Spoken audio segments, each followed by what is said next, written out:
जो मोदी के एक चाय वाले जब आया देश में प्रधानमंत्री बना, ये जनता ने स्वीकार किया एक चाय वाले को भी हम प्रधानमंत्री बना सकते देश की जनता ने ये देखा। कांग्रेस पार्टी में क्या है, जो एक ही परिवारवाद की राजनीति है।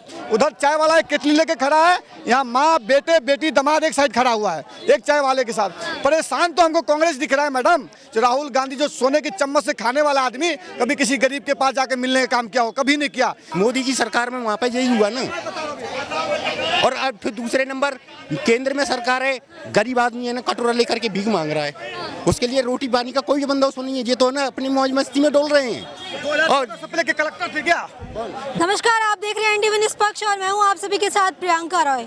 मध्य प्रदेश में विधानसभा चुनाव को लेकर बीजेपी ने दूसरी लिस्ट जारी कर दी है, लेकिन ये खास इसलिए भी है क्योंकि इस बार बीजेपी ने 3 केंद्रीय मंत्री और 7 सांसदों को उतारा है, जिसको लेकर ऐसा हो रहा है कि सांसद कह रहे हैं कि भैया हमारी तो चुनाव लड़ने की इच्छा नहीं है, लेकिन जबरदस्ती लड़वाया जा रहा है। इसको लेकर कांग्रेस नेता भी कह रहे हैं कि कहीं ना कहीं बीजेपी डर गई है। जनता से जानेंगे उनकी राय कि क्या वाकई लगता है मध्य प्रदेश में बीजेपी डर गई है या बीजेपी के पास विधानसभा चुनाव लड़ाने के लिए कोई उम्मीदवार ही नहीं है। क्या लग रहा है कि जिस तरीके से विधानसभा चुनाव मध्य प्रदेश में आ रहे हैं और बीजेपी ने 7 सांसद 3 केंद्रीय मंत्री को उतारा है, कांग्रेस कह रही है कोई चेहरा ही नहीं है बीजेपी के पास। क्या लग रहा है? देखो, हम तो बीजेपी की तो बात छोड़ो, बीजेपी तो देखो चाहे लोकसभा का चुनाव भी लड़ेगा, मोदी के फेस पे चुनाव लड़ेगा। कांग्रेस किसके फेस पे चुनाव लड़ने जा रहा है? भाई केजरीवाल के फेस लड़ेंगे कि राहुल गांधी के फेस है कि नीतीश कुमार का है कि उद्धव ठाकरे की है कि ममता बनर्जी का है कि अखिलेश यादव के? कितने फेस पे चुनाव लड़ेंगे कांग्रेस पार्टी?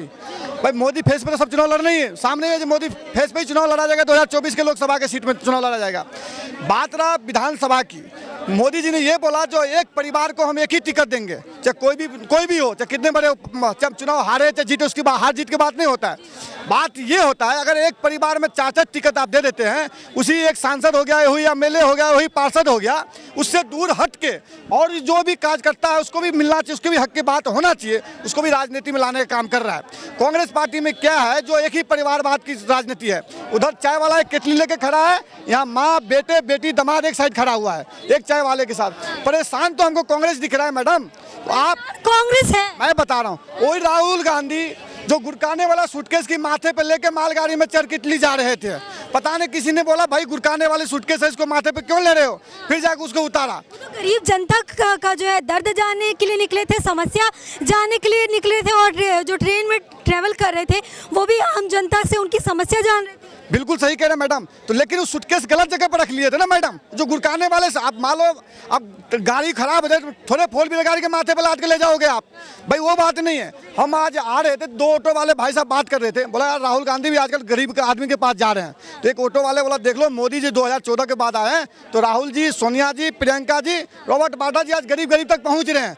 नहीं तो राहुल गांधी, आप बताओ कभी भी आप कहीं भी एक बार इतिहास देख लो पढ़ के, जो राहुल गांधी जो सोने की चम्मच से खाने वाला आदमी, कभी किसी गरीब के पास जाकर मिलने का काम किया हो? कभी नहीं किया। सोनिया गांधी घर बैठे चुनाव जीत जाते थे, हाथ दिलाया जीत गया चुनाव। ये हालात था 2014 से पहले।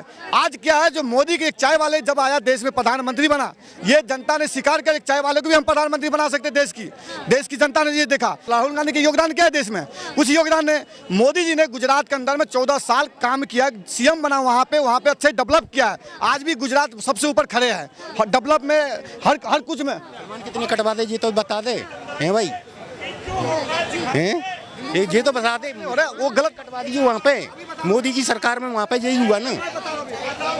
और अब फिर दूसरे नंबर केंद्र में सरकार है, गरीब आदमी है ना कटोरा लेकर के भीख मांग रहा है, उसके लिए रोटी पानी का कोई बंदोबस्त नहीं है। ये तो ना अपनी मौज मस्ती में डोल रहे हैं। 2014 से पहले के कलेक्टर थे क्या? 2014 से पहले सब कलेक्टर था क्या? इंजीनियर था क्या? डॉक्टर था क्या? सब क्यों नहीं कलेक्टर था क्या? नहीं, मोदी ने नौकरी छीन लिया। आपके पास बाजू में दम होना चाहिए। तो रोजगार कितनों को दिया है? रोजगार कितनों को दिया है भाई? रोजगार कितनों को दिया है? ये बात बोले गुजरात में मुसलमानों का कटाया। क्या हुआ था 1992 में? क्या हुआ था कश्मीर शरीफ पे? अजमेर शरीफ में क्या था? 1000 लड़की के बेनगर करके उसके साथ रेप करके उसको फोटो खींच के दिया था। पाया क्यों नहीं गया था? 5 शेख पाया गया था शाम का, कौन किसी सरकार था? कश्मीर में 5 लाख कश्मीर पंडित के भगा किसी सरकार था? झूठ क्यों बोल रहे हो? हम हिंदू मुसलमान की बात नहीं कर रहे हैं, हम हित की बात कर रहे हैं। एमपी की स्थिति बताऊं मैं, 2014 में 13 में मैं एमपी गया था, 14 में चुनाव हुआ था।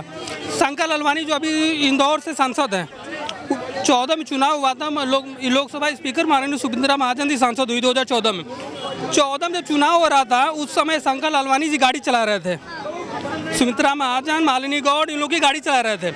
19 में उनको टिकट मिला, सांसद मिले, सांसद बने हैं वो। तो एक कार्यकर्ता टिकट मिल सकता है, परिवार से मतलब नहीं है। और रही बात रोजगार, लेकिन वो खुद आगे से आके कह रहे हैं कि भैया हमें चुनाव नहीं लड़ना, हमें पता नहीं क्यों जो बीजेपी के सांसद हैं जिनको टिकट उम्मीदवारों की लिस्ट में जिनका नाम ऐड है, वो खुद कह रहे हैं कि भैया हमें नहीं लड़ना, हमें पता नहीं क्यों नाम ऐड कर दिया है। तो उनको लग रहा है वो लड़ेंगे चुनाव, वो चेहरा लड़वाया जा रहा है, नहीं, जबरदस्ती नहीं। अगर वो नहीं लड़ेंगे तो कोई दूसरा कोई चुनाव लड़ेगा, इच्छा नहीं हो रही लड़ने की। दूसरा कोई चुनाव लड़ेगा, राजनीति से मतलब नहीं है। हम युवा हैं, हम रोजगार की बात करेंगे, बिजनेस की बात करेंगे, ठीक है, रोजगार की बात करते हैं। अभी लोग कह रहे हैं कि बेरोजगारी हो रही है बीजेपी की सरकार में, हमको नहीं लग रहा है, बिल्कुल नहीं लग रहा है। हम अपने पैर पे आत्मनिर्भर हैं,